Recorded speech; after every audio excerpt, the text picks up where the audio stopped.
Welcome to Vedanshi educate. आज का जो टॉपिक है वो है मेमोरी के प्रकार। कंप्यूटर में मेमोरी कितने प्रकार की होती है उसके बारे में हम जानेंगे और उनका प्रयोग हम किस किस तरह से कर सकते हैं। देखिए, टाइप्स ऑफ मेमोरी, मेमोरी के प्रकार। कंप्यूटर में मेमोरी दो प्रकार की होती है। नंबर एक, प्राइमरी मेमोरी, जिसे प्राथमिक स्मृति भी कहते हैं, और इंटरनल स्मृति भी कहा जाता है। नंबर दो, सेकेंडरी मेमोरी, जिसे द्वितीयक मेमोरी भी कहा जाता है और एक्सटर्नल मेमोरी भी कहा जाता है।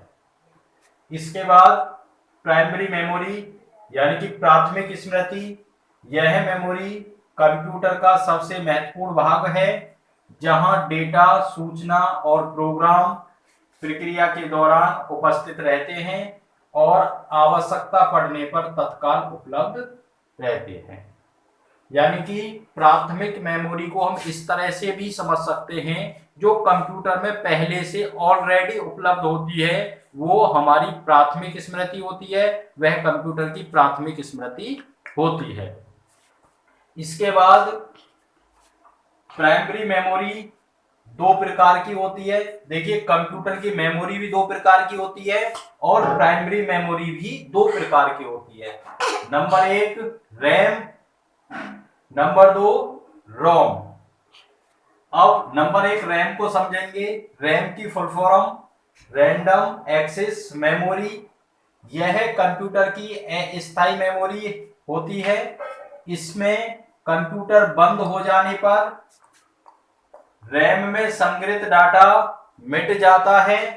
रैम में अगर जैसे आप कंप्यूटर पर कार्य कर रहे हो, कोई फाइल बना रहे हो, उसमें क्या है कि लाइट चली जाती है और उसके बाद आपका कंप्यूटर बंद हो जाता है, तो ऐसी सिचुएशन में आपका जो डाटा है वो नष्ट हो जाएगा, खत्म हो जाएगा, मिट जाएगा। इसके बाद नंबर दो, रोम मेमोरी। रोम मेमोरी की full form read only memory. एक बार फिर से सुनेंगे। रोम की full form read only memory. यह कंप्यूटर की स्थायी मेमोरी होती है। इसमें इस मेमोरी में स्टोर प्रोग्राम परिवर्तित और नष्ट नहीं किए जा सकते, उन्हें केवल पढ़ा जा सकता है। इसलिए यह रीड, एक सेकेंड, यहाँ पे ये मिस्टेक हो गई है। इसलिए यह, इससे साफ नहीं आ रहा,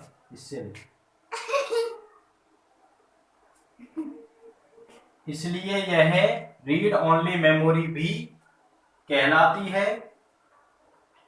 अब इन दोनों मेमोरियों में मैं आपको बता देता हूं कि इन दोनों मेमोरियों में आप किस तरह से समझ पाओगे कि कौन सी आपकी रैम है और कौन सी आपकी रोम है। तो रैम जो मेमोरी होती है वो आपकी अस्थायी मेमोरी होती है, उसमें आप डाटा को परिवर्तित कर सकते हो, बदल सकते हो। और जो रोम मेमोरी होती है वो आपकी स्थायी होती है, उसमें आप कोई परिवर्तित नहीं कर सकते और ना ही उसे डिलीट कर सकते हो आप। ठीक है। इसके बाद सेकेंडरी मेमोरी। ठीक है, कंप्यूटर की अब सेकेंडरी मेमोरी की बात करते हैं, यानी कि बाह्य स्मृति। सेकेंडरी स्टोरेज डिवाइस को, ठीक है, एक्सिलरी स्टोरेज डिवाइस भी कहा जाता है और इसे एक्सटर्नल डिवाइस भी कहा जाता है और इसे द्वितीयक मेमोरी भी कहा जाता है। आप सेकेंडरी मेमोरी के उसमें याद रखेंगे, इसे द्वितीयक मेमोरी भी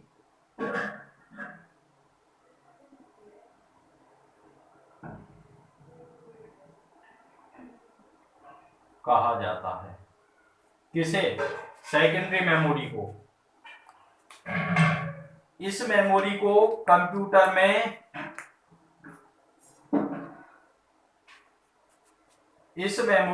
कंप्यूटर में अलग से प्रयोग किया जाता है। इसमें जो डेटा स्टोर किया जाता है वह स्थायी होता है, जैसे hard disk, floppy disk, magnetic tape, DVD, memory card, etc. इसके बाद कंप्यूटर की पीढ़ियां यानी कि जनरेशन ऑफ कंप्यूटर। कंप्यूटर को 5 पीढ़ियों में बांटा गया है। नंबर 1 प्रथम पीढ़ी के कंप्यूटर 1946 से 1956। इस पीढ़ी के कंप्यूटरों में वैक्यूम ट्यूब का प्रयोग किया जाता था, इसलिए इन्हें वैक्यूम कंप्यूटर भी कहा जाता था। प्रथम पीढ़ी के कंप्यूटरों को वैक्यूम कंप्यूटर भी कहा जाता था। एग्जाम में आ जाता है वैक्यूम कंप्यूटर किस पीढ़ी के कंप्यूटरों को कहा जाता है, तो प्रथम पीढ़ी के कंप्यूटरों को वैक्यूम कंप्यूटर के नाम से जाना जाता है। और ये कब से कब तक चल रहे थे? इनका प्रारंभ 1946 से 1956 तक इन कंप्यूटरों का प्रयोग किया गया। नंबर 2 द्वितीय पीढ़ी के कंप्यूटर 1956 से 1964। इस पीढ़ी के कंप्यूटरों में ट्रांजिस्टर का प्रयोग किया गया, इसलिए इन्हें ट्रांजिस्टर के नाम से भी जाना जाता था। नंबर 3 तृतीय पीढ़ी के कंप्यूटर 1965 से 1971। इस पीढ़ी के कंप्यूटरों में आईसी का प्रयोग किया गया, जिससे इनका आकार छोटा हो गया। इसके बाद नेक्स्ट नंबर चौथी पीढ़ी के कंप्यूटर 1971 से 1985। इस पीढ़ी के कंप्यूटरों में इंटीग्रेटेड सर्किट का प्रयोग किया जाता था।